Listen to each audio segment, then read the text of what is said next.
నమస్తే, welcome to our channel. ప్రస్తుతం మనతో ప్రముఖ ఆధ్యాత్మికవేత్త గణపతి దత్త ఉపాసకులు మురళీధర్ శర్మ గారు ఉన్నారు. వారితో మాట్లాడదాం. నమస్తే గురుగారు.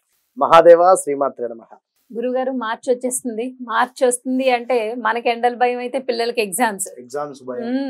ముందు పిల్లలకి ఎలా ఉన్నా భయము, ఈ యొక్క మన హాలిడేస్ సంతోషం. హాలిడేస్ కన్నా ముందు ఎగ్జామ్స్ కంప్లీట్ చేయాలి కదండి. ఇప్పుడు హాఫ్ ఇయర్ లో ఉంటారు అందరూ. ముందు పిల్లల కన్నా కూడా తల్లిదండ్రులకి, అందులో ముఖ్యంగా తల్లికి, ఈవిడికి చాలా పెద్ద పరీక్ష అది, పిల్లల ఎగ్జామ్స్ గురించి. అయితే ఈ రోజుల్లో మొబైల్స్ కారణాల వల్ల కావచ్చు, లేకపోతే గేమ్స్, వీడియో గేమ్స్ వల్ల కావచ్చు, రకరకాల కారణాల వల్ల చదువుతున్నదే తక్కువ టైము.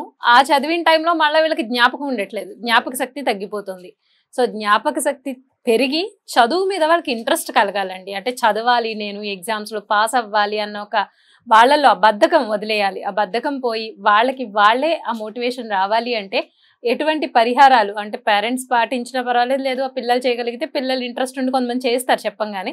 సో అటువంటి పిల్లలు కానీ లేదా తల్లిదండ్రులు కానీ ఎటువంటి పరిహారాలు పాటిస్తే ఈ పిల్లల ఎగ్జామ్స్ బాగా రాస్తారు అనేది మీరు చెప్తారు? తప్పకుండా అమ్మా.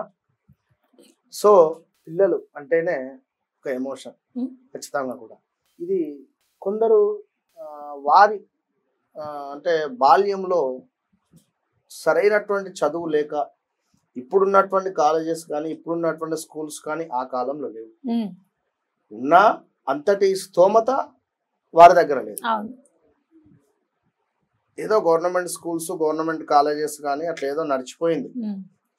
బట్ అయినా చక్కగా చదువుకొని మంచి మంచి హోదాకు వెళ్ళినటువంటి వారు చాలా మంది ఉన్నారు. ఐఏఎస్లు, ఐపీఎస్లు, డాక్టర్స్. కాలేదా? 100% అయ్యారండి ఖచ్చితంగా. సో ఇప్పుడు ఏం జరిగిందంటే మీరు అన్నట్టుగా మెయిన్ మొబైల్ అనేటువంటిది అది వారికి ఒక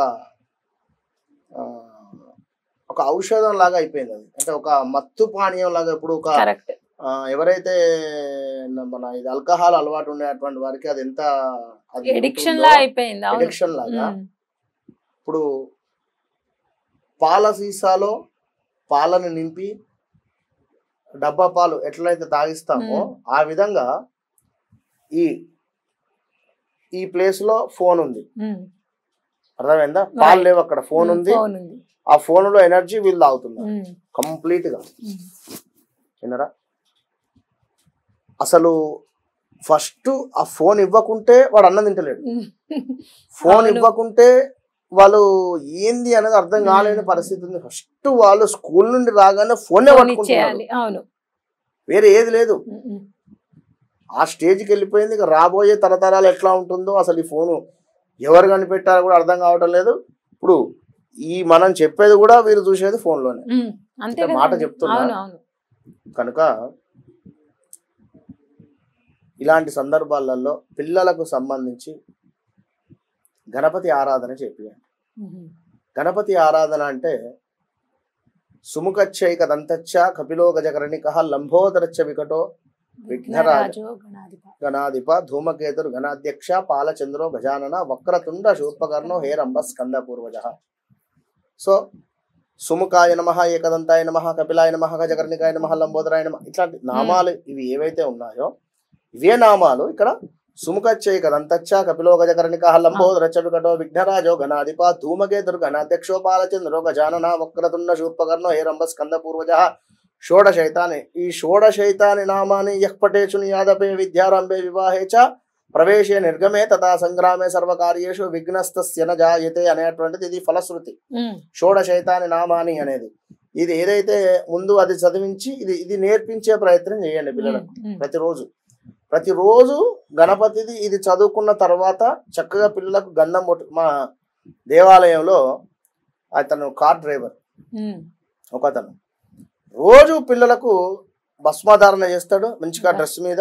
ఇద్దరు పిల్లలకు దేవాలయానికి తీసుకువస్తాడు, ప్రదక్షిణ చేపిస్తాడు, తీర్థప్రసాదాలు తీసుకుంటాడు, ఇంటికి తీసుకుంటాడు.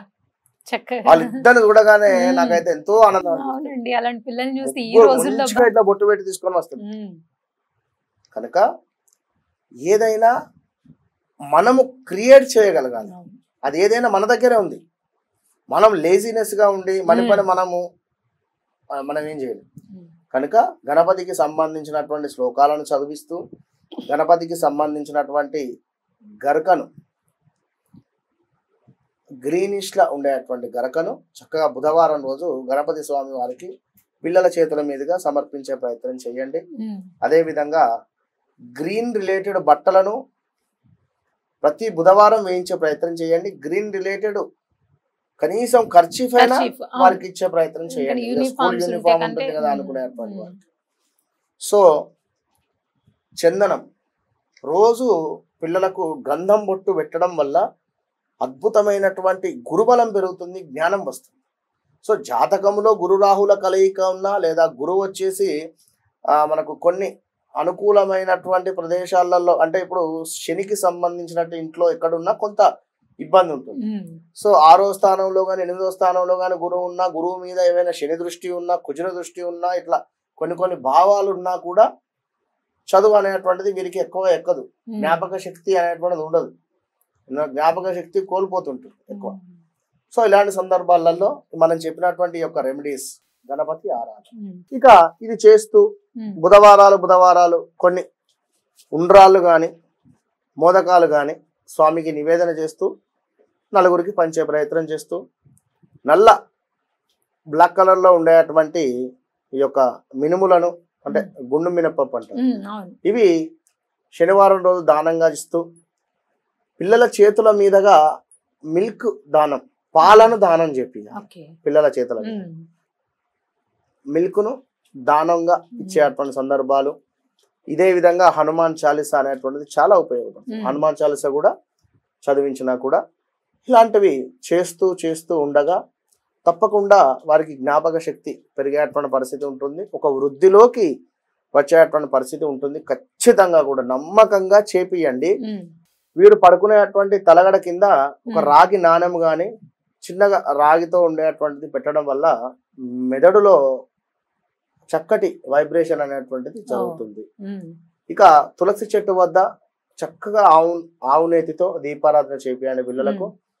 గాయత్రి మంత్రము అందరూ చదువుకోవచ్చు, పిల్లలకు కూడా నేర్పించే ప్రయత్నం చేయండి. గాయత్రి పెరిగి చక్కగా చదువుకుని ఈ వచ్చే మార్చిలో వాళ్ళు కాంపిటేటివ్ ఎగ్జామ్స్ అయినా లేకపోతే ఏ ఎగ్జామ్స్ అయినా చక్కగా రాసి మంచి ఫలితాలు మీ రెమెడీస్ ద్వారా కలగాలని మనస్ఫూర్తిగా కోరుకుంటూ ధన్యవాదాలు.